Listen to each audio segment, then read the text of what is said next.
Aku masih ingat bau kamar itu. Campuran kayu lembab dengan cat tembok yang mulai mengelupas, dan sedikit aroma kamper dari lemari tua yang sudah ada jauh sebelum aku pindah. Kelas 10 SMA. Usia 15 tahun. Untuk pertama kalinya aku tinggal sendiri.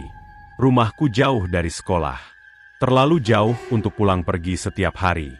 Jadi orang tuaku memutuskan aku ngekos. Kamar nomor 7.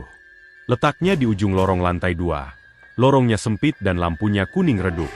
Kalau malam, angin selalu berdesir lewat ventilasi dan menimbulkan suara seperti bisikan panjang.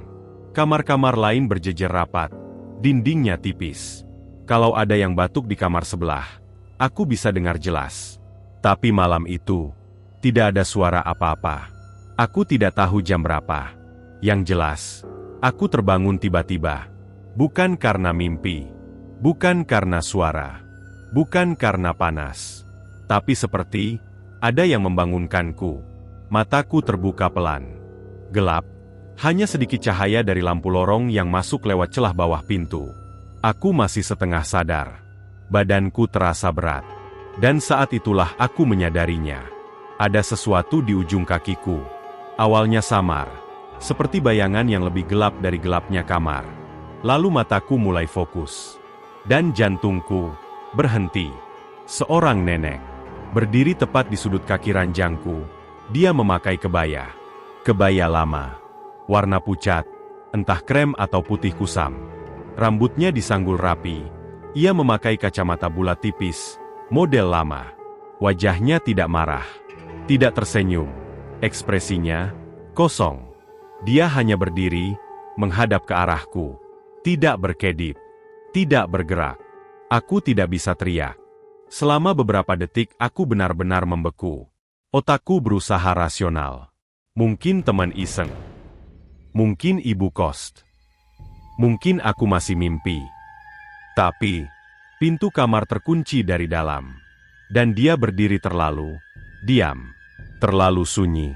Tiba-tiba tubuhku bereaksi sendiri. Aku bangkit setengah duduk dan berteriak sekuat mungkin. Ada orang di kamar aku. Tolong kesini. Suaraku menggema ke lorong. Biasanya kalau ada yang teriak sedikit saja, pasti ada yang keluar kamar. Tapi tidak ada suara langkah. Tidak ada pintu dibuka. Tidak ada jawaban. Hanya sunyi. Dan nenek itu masih berdiri. Kepalanya sedikit miring, seolah memperhatikan reaksiku. Lalu, hal yang paling tidak akan pernah kulupakan terjadi. Tanpa menekuk lutut, tanpa berjalan, tanpa membungkuk, tubuhnya perlahan turun. Seperti meluncur. Seperti ditarik gravitasi yang berbeda. Dari posisi berdiri, kemudian turun, dan turun. Masuk ke kolong ranjangku. Tidak ada suara kain bergesek. Tidak ada suara kayu berderit. Tidak ada suara apapun. Dia hanya menghilang ke bawah tempat tidurku. Jantungku hampir copot. Aku menatap kolong ranjang. Gelap. Sangat gelap. Beberapa detik aku tidak berani bergerak. Lalu entah keberanian dari mana, aku mencondongkan tubuh dan melihat ke bawah. Kosong. Tidak ada siapa-siapa. Disitulah aku sadar. Itu bukan manusia. Seluruh tubuhku dingin. Tanganku gemetar. Aku langsung menarik selimut sampai menutupi kepala. Aku tidak berani menurunkan kaki dari kasur. Tidak berani melihat lagi ke bawah. Tidak berani turun. Aku hanya diam. Mendengarkan dan menunggu. Dan saat itu aku mulai mendengar sesuatu. Dari bawah ranjang. Suara seperti napas. Pelan, berat. Seolah ada yang bernapas tepat di bawah kasur tempatku berbaring. Aku menahan napas. Takut kalau dia tahu aku masih terjaga. Jam terasa sangat lambat. Aku tidak tahu jam berapa. Tapi rasanya seperti berjam-jam. Akhirnya cahaya matahari masuk dari jendela kecil. Aku tidak tidur sama sekali. Begitu pagi, aku langsung keluar kamar. Marah, takut, dan bingung. Aku teriak semalam. Kenapa gak ada yang datang? Teman-temanku saling pandang. Wajah mereka pucat. Salah satu dari mereka berkata pelan. Kita dengar. Jam 2 lewat.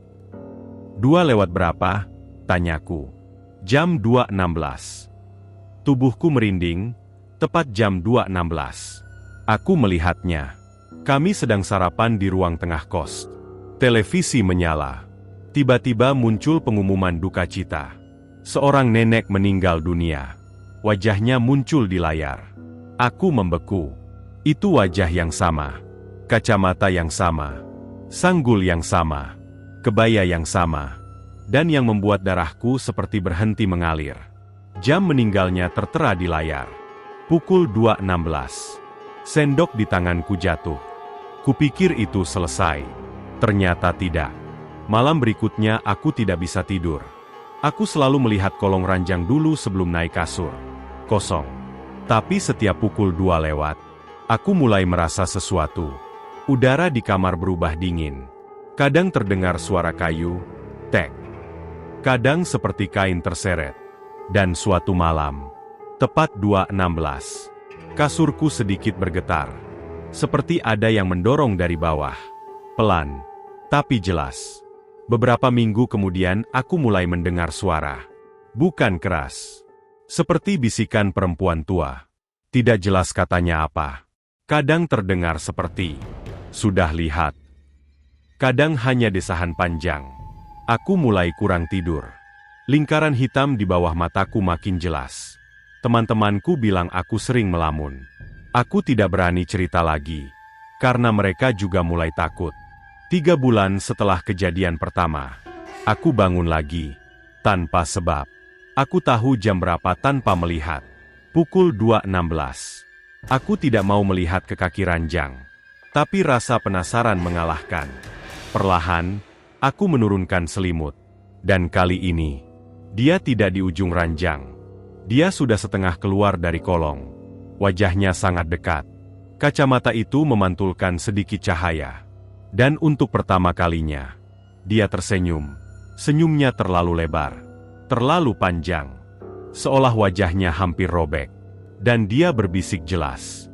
"Sini gantian." Kasurku ditarik kuat dari bawah. Aku berteriak. Lampu tiba-tiba menyala. Teman-teman kos mendobrak pintu. Aku terduduk di atas kasur. Sendirian. Tapi, di lantai, tepat di depan kolong ranjang, ada bekas tangan. Berdebu, seperti tangan tua yang baru saja keluar dari bawah sana. Aku bertahan 3 tahun di kos itu. Tapi setiap malam, sebelum tidur, aku selalu melihat kolong ranjang. Sampai lulus pun, aku tidak pernah mau tidur di ranjang yang ada kolongnya. Karena sampai sekarang, kadang, tepat jam 2.16 pagi, aku terbangun dan mendengar suara napas dari bawah kasur. Padahal sekarang, kasurku menempel ke lantai.